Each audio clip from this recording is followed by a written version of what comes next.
for 3 hours, and specifically 30 minutes, was not the best basketball team in the world. Dynasties are hard to beat, right?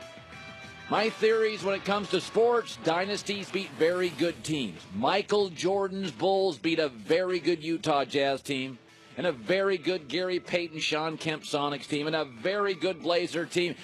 And they beat a lot of very good Knicks teams and Pacer teams. Dynasties beat very good teams. But last night it was different. The very good team beat the dynasty. And there's a way to beat dynasties. Doesn't matter the sport. Doesn't matter if it's football. Doesn't matter if it's soccer. Doesn't matter if it's basketball. Dynasties win a lot, and they win big a lot, and they're often comfortable. The way to beat a dynasty is make them uncomfortable, because they so rarely are. Being a dynasty is like being rich. You got a pool guy and a landscaper guy, and you got that guy driving you there and that guy driving you. Yeah, very comfortable life. That's what a dynasty is. Houston lost the previous game by 41, trailed 12-0 to start this one. They called a timeout. I don't know what happened in that huddle, but I know this: for the next 2 hours, Houston played harder. Houston was angrier. Houston would not be denied. Houston was tougher. Houston was better on the glass. Houston was the better basketball team. Houston was the best basketball team in the world for the last 2 hours of that game last night. Stronger, tougher. There was a 4-minute blip when Steph Curry did what Steph Curry did. But even after that, Steph Curry, 11 points in 90 seconds, Oracle's exploding, the announcers going crazy. Even after all that, 3, 3, 3, 3, 3, 3, you look up and you're like, oh, Houston's still in this thing. Chris Paul hits a 3, chipping away, down to 8. Now it's 7, now it's 5, now it's 3, Yes, Golden State did what Golden State does, especially in the third quarter. 3, 3, 3, 3, 3. Oracle, announcers, crazy. And you looked up and you're like, oh, they're not down 17. They're not down 24. They're down 9. Oh, Chris Paul they're down 7. Listen, man, this is what the New York Giants did to the New England Patriots 18-0 team. That team had 3 games where they were uncomfortable all year. One of them in Week 13 against Baltimore and Ray Lewis made Tom Brady uncomfortable, should have lost. Then in Week 17 in the Super Bowl, New York Giants did the same. Made Tom Brady uncomfortable. Took him out of his rhythm. Dynasties are usually in rhythm. They're more skilled. You got to make them uncomfortable. The Golden State Warriors are a high-performance sports car, and the Rockets took them off-roading last night. Took them up in the hills. Took them all over the bumps. Said, here we go. This is a wrestling match. Even inbounds plays. 16 turnovers for the Warriors. I mean, go look at that fourth quarter. 1 assist for Golden State. So frazzled they couldn't get the timeouts right. Where did Kevin Durant go? Took 2 awful shots. Steve Kerr probably should have called a timeout. They were confused. Even inbounds plays were totally disrupted. Now the question becomes, can Houston do this again? Can they play that hard? Can they play that tough? Can P.J. Tucker at 6'5" get 16 rebounds? Can Kevin Durant be that lost? Will Klay Thompson disappear? I don't know. I doubt it. But for 2 hours after that timeout down 12-0, the best basketball player team in the world was not the Golden State Warriors. Best basketball team in the world for 2 hours last night was Houston.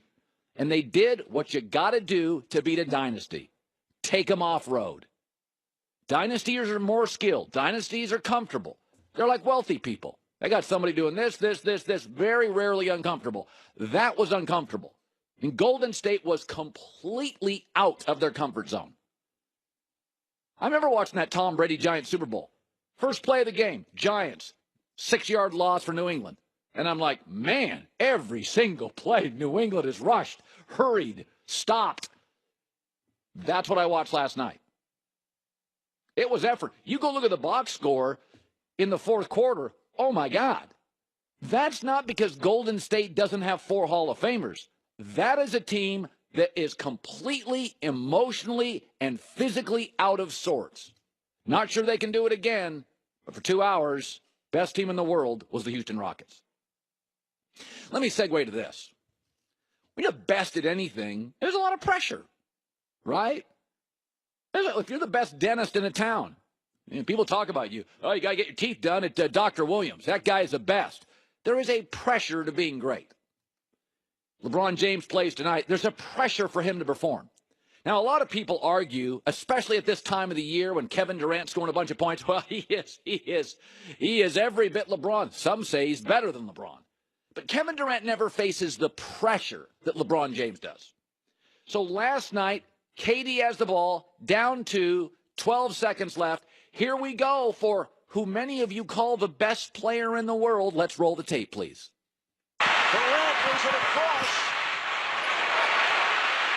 Final seconds.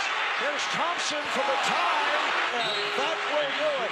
Now, I know everyone's going to question Steve Kerr. Should he have called a timeout?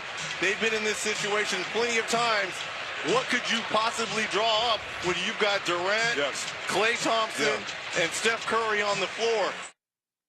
Excuse me? Well, we're talking about Steve Kerr. That's funny because if LeBron James gave the ball up, would you be blaming Ty Lue or David Blatt or Mike Brown or Eric Spoelstra?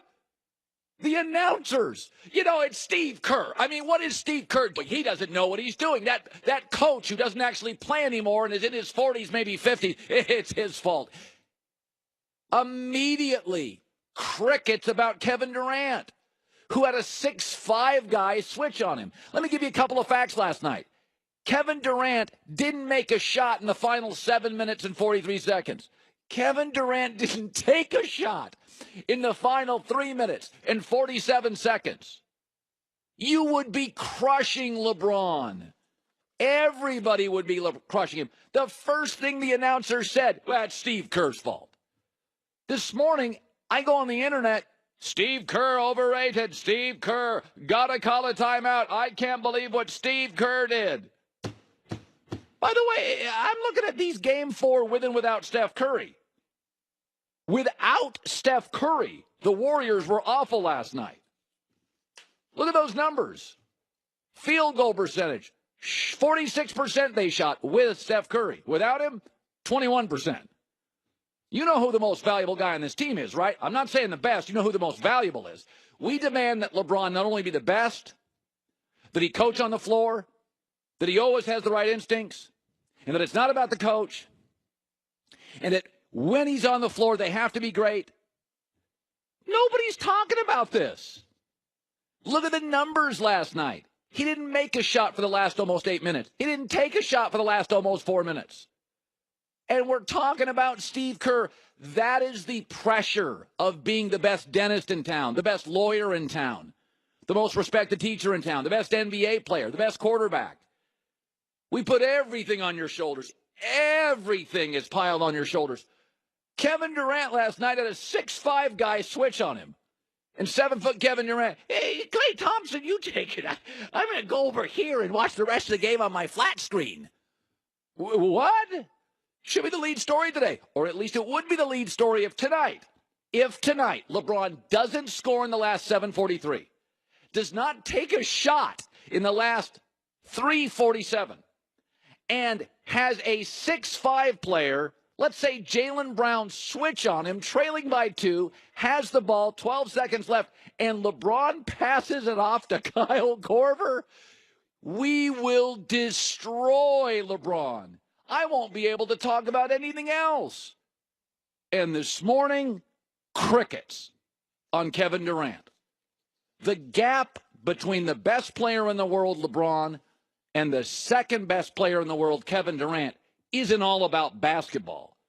It's about the expectations and the pressures we put on the king.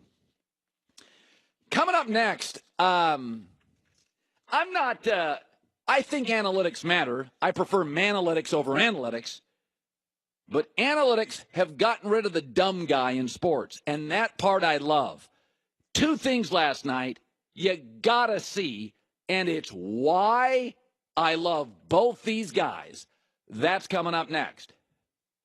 Casper was created as a mattress with one goal in mind: deliver a great night's sleep at a value. This Memorial Day, experience Casper for yourself and transform your sleep. I did. They work nonstop, prototyping, collecting data. What's the most comfortable mattress? It's a unique combination of foams and pressure relief and alignment.